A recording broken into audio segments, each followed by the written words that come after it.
Salut! Aujourd'hui, on répond à la question suivante. Combien de temps faut-il pour faire toutes les lignes de métro à Madrid?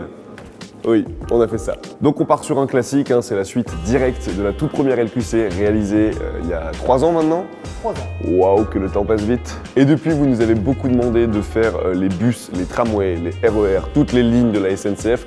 Mais nous, non. Nous, c'est le métro, on est focus là-dessus, on bougera pas. Et du coup, on a décidé de pousser le truc un peu plus loin en allant tester le métro carrément dans un autre pays, quoi. Alors aussi, il faut qu'on vous explique pourquoi Madrid. Ça va être aussi chiant qu'à Paris et peut-être même plus. Ici, il y a 12 lignes de métro, ce qui est moins que Paris, mais il y a plus de stations. Et la longueur du réseau madrilène est de 292 km, qui fait de lui le deuxième plus grand d'Europe, loin devant Paris. Donc ça va être encore une fois très chiant, on ne connaît pas Madrid, et le petit bonus, aucun de nous deux ne parle espagnol. No hablo, évidemment, voilà. Ça va être super cool, c'est parti! Bon là il est 5h49 du matin, on commence très tôt aujourd'hui car comme la première vidéo, on sait d'expérience, j'ai envie de dire, même si c'est absolument pas normal d'avoir d'expérience sur ce sujet, qu'il faut attaquer tôt parce que la journée peut être très longue. Du coup, la première étape, ça va être d'acheter un ticket. Et du coup, à ce temps-là, il n'y a personne qui les vend physiquement, donc on va être obligé de le faire aux machines. Ce qui aurait pu nous arranger, parce qu'avant l'espagnol, on ne parlait pas de ouf. Je dis avant parce qu'on réalise cette vidéo avec Babel, une application qui t'apprend des langues étrangères. Vous connaissez peut-être cette appli. Nous, en tout cas, on a révisé un petit peu avant de venir. Et d'ailleurs, quand on était en Guyane, c'est là où on a fait nos premières leçons d'espagnol. On commence les cours, niveau débutant évidemment. Mucho gusto, première partie. Mucho gusto, première partie. On commence? Bah on commence, allez, c'est parti. Hola. Hola! Hola. Bonjour. Bonjour, ça on l'a. Salut en arrivant. Si. Sí, bienvenida. Du coup, le métro ici, ça fonctionne par carte. Donc adquirir tarjeta, un accent horrible, mais en gros j'ai envie d'avoir cette petite carte. Donc on en met 2, acceptar, c'est parti. Première victoire, on a le ticket. Jusque là ça commence très bien. C'est parti! Du coup on est au terminus de la ligne 1 à Bar de Carros et on va jusqu'à Pinar de Chamartín, l'autre bout du terminus.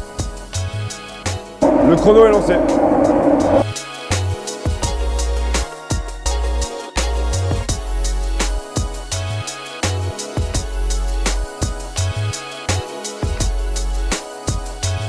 Vous vous demandez certainement pourquoi on n'est que 2 à réaliser cette LQC, alors que tout le monde aurait dû vouloir être de la partie, je ne comprends pas. Franck et Ludo sont malades, voilà. Donc ils n'ont pas pu venir avec nous jusqu'ici, c'est dommage. À savoir qu'on a d'abord commencé à perdre Franck, puis on a perdu Ludo au retour de la Guyane. Donc si jamais la semaine prochaine vous n'avez pas de vidéo, vous savez pourquoi, ça veut dire qu'il y en a un de nous deux qui est parti aussi et que du coup on ne peut plus tourner. En attendant, voilà. C'est juste nous deux, un petit week-end entre potes en Espagne, dans le métro. Et du coup, on vous invite à leur donner de la force dans les commentaires. Allez-y, mettez des petits messages de soutien, ça va leur faire très plaisir.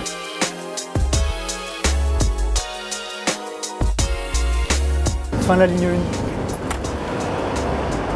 Bon et juste pour info, on va pas faire toutes les lignes dans l'ordre. On a un peu étudié le trajet, le réseau madrilène. On va essayer d'optimiser notre temps. Et là par exemple, on va aller prendre la ligne 4. Ce qui est cool, c'est qu'elle commence ici à Pinar de Chamartín et son terminus c'est Argelès. Mais vous inquiétez pas, on va faire toutes les lignes quand même. Donc évidemment, on est là pour faire toutes les lignes de métro, mais aussi pour tester un peu notre niveau d'espagnol. Donc dès qu'il y aura des interactions avec les gens pour demander notre chemin ou trouver à manger, bah on vous filmera ça et on verra si notre niveau a un peu augmenté. Voilà. Voilà. ¿Dónde es la línea 4? Aquí? Sí. Gracias. Trop chaud en espagnol.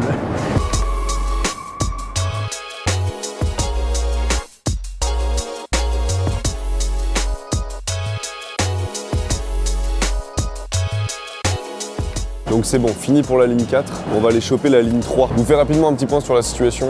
On va prendre donc notre 3e ligne de la journée, on en a fait 2 et on est déjà à plus de 2 heures de trajet. Voilà, c'est ultra long entre le moment où on s'est réveillé ce matin et là où on attaque la 3e ligne. C'est très très long. Et il y a déjà des trucs qui commencent un peu à nous emmerder à l'intérieur du wagon. Il y a plein de bruit tout le temps, il y a plein d'annonces. Le bruit pour fermer les portes, c'est une espèce d'alarme horrible. Je sens que ça va me rendre fou.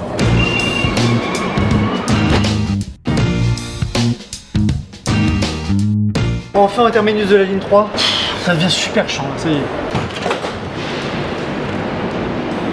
Ça y est, on est rentré dans la ligne 6. Alors celle-ci, elle est un peu particulière déjà parce qu'on a dû faire un détour. pour y arriver et c'est chiant, mais il faut le faire. Et donc je disais, elle est particulière parce qu'elle est sous forme de cercle et donc il n'y a pas vraiment de terminus. Du coup, on s'est créé notre propre terminus, on est rentré à Legazpi et on sortira à Legazpi.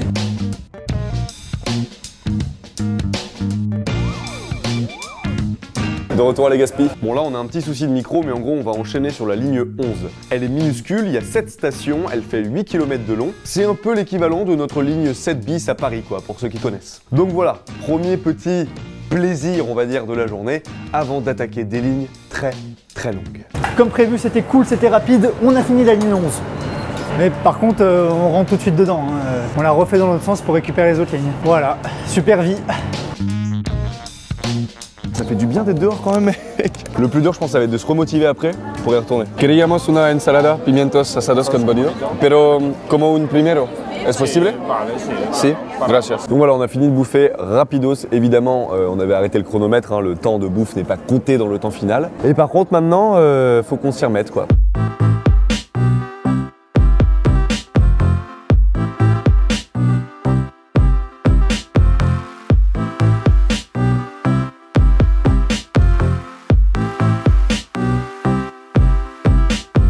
Ça y est, on attaque la ligne 12, c'est un cercle comme la 6. Nous, on est à Puerta del Sur et on va aller jusqu'à Puerta del Sur. C'est parti.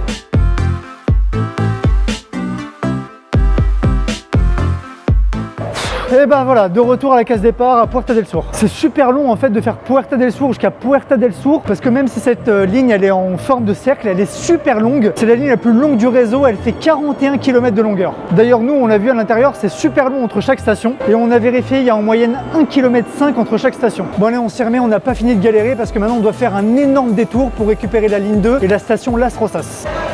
Je kiffe de stress. Non, mais... Et du coup, j'en profite pour vous donner quelques petites infos sur la ligne dans laquelle on se trouve, qui est la ligne 2. Déjà, elle passe par Puerta del Sol, qui est un peu genre le centre historique de la ville. C'est comme genre Châtelet pour nous, à Paris, tu vois. Et cette ligne 2, elle est aussi appelée la ligne 2 Vodafone. Et du coup, pour trouver de nouvelles sources de revenus, le gouvernement régional de Madrid a accepté depuis 2013 de renommer cette station de métro Vodafone. C'est comme si à Paris, on avait la ligne 1 SFR ou genre la ligne 3 Orange, tu vois, ou des trucs comme ça.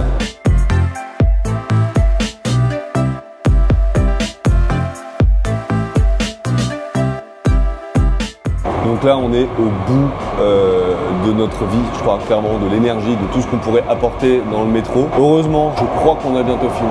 Et en tout cas, pour nous, c'est l'enfer, parce qu'on a vraiment l'impression de revivre un mauvais rêve, quoi. Tu vois, on avait fait ça il y a... C'était quoi? C'était il y a 3 ans, la vidéo du métro parisien. Et là, refaire le tour... Putain! J'en ai marre, je te jure, j'en ai marre. On arrive à Cuatro Caminos, on a un dernier petit détour à faire. On n'a plus que la dernière ligne, la 8, direction l'aéroport. On est là, et on a juste à faire ça pour choper la dernière ligne. Par là, je suppose. Dernière ligne droite. Yes.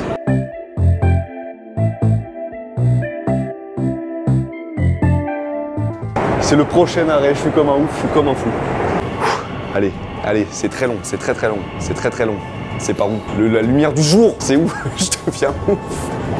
Ouvre-moi, ouvre-moi, ouvre-moi. Ouvre!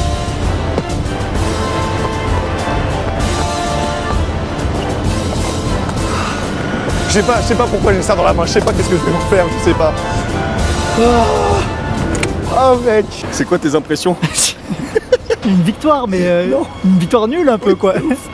Tu veux pas, on sort, on fait les plateaux là? C'est parti. On fait la conclusion, oui. En haute. C'est terminé! Ça y est. Fini! On s'est calmé, ça fait du bien. Maintenant, on a quelques chiffres à vous donner. La conclusion. Alors, il nous aura donc fallu 9 heures et 7 minutes pour parcourir l'intégralité du métro de Madrid. Mais avec nos détours, on aura fait plus de 11 heures. 11 heures! 11 heures dans le métro. Étonnamment, ça nous aura pris moins de temps qu'à Paris. Mais on a notre idée du pourquoi du comment. Déjà ici, nos détours étaient vachement moins longs parce qu'on s'était quand même bien organisé. Et vous vous rendez peut-être pas compte, mais les détours, putain, ça prend un temps de ouf. Alors, il y a aussi que le métro à Madrid est plus rapide et les stations sont plus espacées qu'à Paris. Donc il met moins de temps à parcourir le même trajet. Et pour info, à Madrid, la vitesse moyenne est de 24 km/h et la vitesse max est de 100 km/h. Alors qu'à Paris, la vitesse moyenne c'est 21 km/h et la vitesse max 70. Et du coup, merci à Babel parce que mine de rien, c'est un peu grâce à eux qu'on a réussi à bouffer ce midi quoi, et à trouver notre chemin jusqu'à la sortie. Et en vrai, je veux pas me la péter, mais je trouve qu'on s'est plutôt bien débrouillé pour des mecs qui à la base parlaient pas vraiment espagnol. Alors d'ailleurs, l'appli est plutôt bien foutue, il y a pas mal de langues différentes et plein de types d'exercices pour tous les niveaux, que vous soyez très avancé ou naze comme nous. Sachant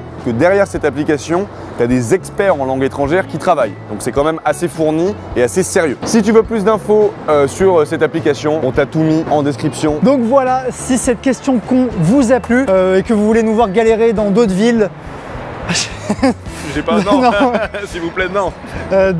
En Europe ou dans le monde, dites-le nous dans les commentaires. Et sinon, n'hésite pas à aimer la vidéo, à la partager et surtout, suscrivete. On l'a dit avec l'accent italien en plus. Et juste avant de vous quitter, merci beaucoup pour les retours sur notre premier gros dos en Guyane. Il y en a un deuxième qui va sortir dans pas longtemps, qui va être encore plus lourd. Le sujet est fou, les rencontres étaient folles, c'est incroyable et c'est surtout désastreux malheureusement. On a hâte que vous voyez ça et que vous nous disiez ce que vous en avez pensé.